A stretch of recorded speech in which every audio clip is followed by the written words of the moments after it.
Ils sont aussi corrompus que possible. Ils sont communistes, des foutus communistes. Et nous les adorons. C'est ça qui est triste.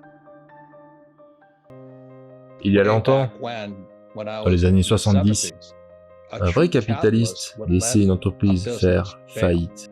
Ok, comprenez que le capitalisme, selon Schumpeter, le capitalisme détruit les entreprises inefficaces. Donc si tu n'es pas à la hauteur, le capitalisme va t'anéantir, il n'y aura plus de business. Il n'y a pas si longtemps que ça, il y avait des magasins de location de VHS. Puis Netflix est arrivé et ils ont été finis. Vous savez, ils sont juste partis. Et donc, beaucoup de vrais capitalistes éliminent l'inefficacité ou l'obsolète. Mais depuis beaucoup d'années, 1907 pour être exact, ils ont sauvé les banques. Et donc les banques sont tellement corrompues, et la raison pour laquelle la Réserve fédérale a dû intervenir, c'était pour protéger les riches banquiers. Vous savez, en 2008, il y a eu l'assouplissement quantitatif, qui est un sujet très complexe. Mais en gros, la Fed imprime juste de l'argent et le donne aux banques, pour les empêcher de faire faillite. Donc ce n'est pas du capitalisme, c'est du marxisme. C'est du socialisme, du communisme. Ça s'appelle des banques centrales. Mais comme de toute façon la plupart de nos professeurs d'école sont communistes, ils ne font pas la différence. Donc ils ne peuvent pas apprendre ça aux enfants. Alors que s'est-il passé en 1971 ? Le président Nixon mit fin à la convertibilité du dollar en or, et ils ont pu imprimer autant d'argent qu'ils le voulaient. Et en 1972, je volais derrière les lignes ennemies, en tant que pilote de marine, et je suis allé chercher de l'or. Et donc ça ici, c'est de l'or. C'est l'argent de Dieu. L'or et l'argent sont l'argent de Dieu. Ils font partie du tableau périodique des éléments. Donc c'est du vrai argent. Et ça ici, c'est des dollars du Zimbabwe. C'est 10 milliards de dollars. Cela pourrait tout aussi bien être le dollar américain. Donc ce que la Fed essaie de faire, c'est d'imprimer des tonnes de dettes. 10 milliards de dollars cette année, je crois, pour empêcher les banques de faire faillite. Donc, ils ont besoin de l'inflation parce qu'ils veulent rembourser la dette avec des dollars du Zimbabwe. Réfléchis à ça. Donc, ils peuvent gonfler la dette, imprimer 10 trillions. Et ils impriment, voici 10 milliards de dollars. Cela aurait pu vous acheter un œuf dur, en gros ça n'a aucune valeur. Donc, ils peuvent rembourser la dette avec du faux argent. Bref, la raison pour laquelle l'inflation va anéantir les gens est parce que la personne moyenne est un consommateur. Tout le monde dit, t'as vu le prix de la viande, et de l'essence, et même du papier toilette, ou encore ceci, ou encore cela. Mais tout ça, c'est parce que Biden et compagnie, et la Fed protège les banquiers. Tout est fait pour protéger les banquiers. C'est pourquoi je compatis avec la classe ouvrière. Je pense que c'est criminel que notre système scolaire fasse partie du marxisme. Il n'y a pas d'éducation financière à l'école, et ce n'est pas une erreur. Du coup, je répète la même chose depuis je ne sais combien de temps. Mon premier livre disait « Si vous voulez être riche et heureux, n'allez pas à l'école ». C'était bien avant Rich Dad et Poor Dad. Mais aujourd'hui, on peut voir ce qui se passe. Les gens disent toujours « Oh, c'est parce que les porte-containers ne sont pas déchargés dans le port, et tout ça ». Et je suis allé à l'école, je peux conduire ces navires. J'ai un permis de 3e degré pour conduire des navires et piloter des avions. Mais de toute façon, ce ne sont que des conneries. Donc, les gens qui se plaignent de l'inflation en ce moment, c'est à cause de la Réserve fédérale, du Trésor américain, qui est Janet Yellen, qui est aussi à la tête de la Réserve fédérale. Ils sont aussi corrompus que possible. Ils sont communistes. Ce sont des foutus communistes, et nous les adorons. C'est ce qui est triste. Comprenez bien, cela va avec les mots collatéral ou securities. Vous voyez, ça c'est de l'or. C'est une vraie garantie, c'est l'argent de Dieu. Comme l'argent ou le bitcoin, grâce à la technologie de la blockchain. Je ne vous dis pas d'acheter quoi que ce soit, je vous dis juste pourquoi je possède tout ça. Donc ça, c'est de l'argent réel. Je veux dire, je peux voyager partout dans le monde avec ça, sa valeur monte et descend et est manipulée, mais je peux le dépenser. Mais ça, le dollar du Zimbabwe, c'est de la fausse monnaie. Et le seul moyen pour que cela existe est qu'un entrepreneur comme moi crée un actif. Donc, je vais chez BlackRock et je dis, devinez quoi, j'ai une start-up. Vous savez, je veux dire Tesla ou quelque chose d'autre. C'est comme ça que Tesla est désormais une entreprise de 1000 milliards de dollars. Mais que se passe-t-il si General Motors, et en passant, Biden n'aime pas Tesla, je peux le dire, il ne le recommande pas. Je suis pas dans ce combat de chien. Mais disons que GM sort une voiture électrique qu'on peut acheter pour pas grand-chose. Tesla est fini. Vous voyez ce que je veux dire? Et une grande partie du marché boursier est basée sur l'évaluation d'une société comme Tesla.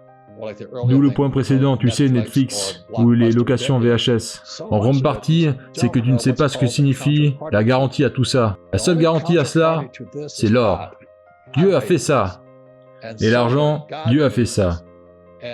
Et le Bitcoin, c'est la blockchain. Et aussi Ethereum et la blockchain. Donc certaines personnes me demandent si je suis Satoshi. Je dis non, je parle pas japonais. Et je n'y connais rien à la blockchain. Mais je ne fais juste pas confiance à ça. Je n'ai pas confiance dans le dollar américain. Je n'ai pas confiance dans la Fed. Je n'ai pas confiance dans la trésorerie américaine. Je n'ai pas confiance dans notre gouvernement et je n'ai pas confiance dans Wall Street. Si tu fais confiance, investis jusqu'à ton âme dedans. Mais ce qu'ils font, c'est qu'ils créent ce que j'appelle un faux actif. Donc imaginons que je vais et je dis, vous savez Sarah, je lance cette entreprise. Ils font de la pub pour l'entreprise. Oh CG. Ouais. Et donc en réalité, le problème aujourd'hui est la confiance.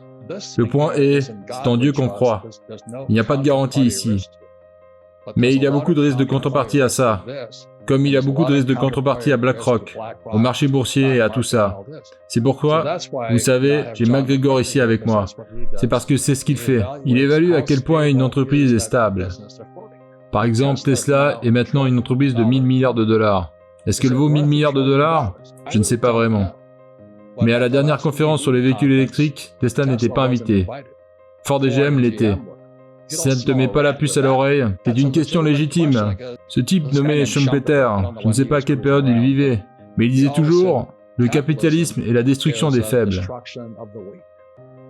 Et comme tu le sais, aujourd'hui, tu ne peux pas détruire une entreprise faible. Ce sont des conneries. Tu sais, tu dois être si politiquement correct. Donc personnellement, j'ai énormément de respect pour Elon Musk.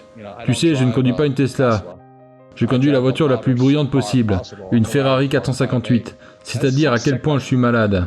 J'ai une 458 et une 488. La raison pour laquelle j'ai acheté la 458, c'est parce qu'elle fait plus de bruit et que tous les écologistes me détestent.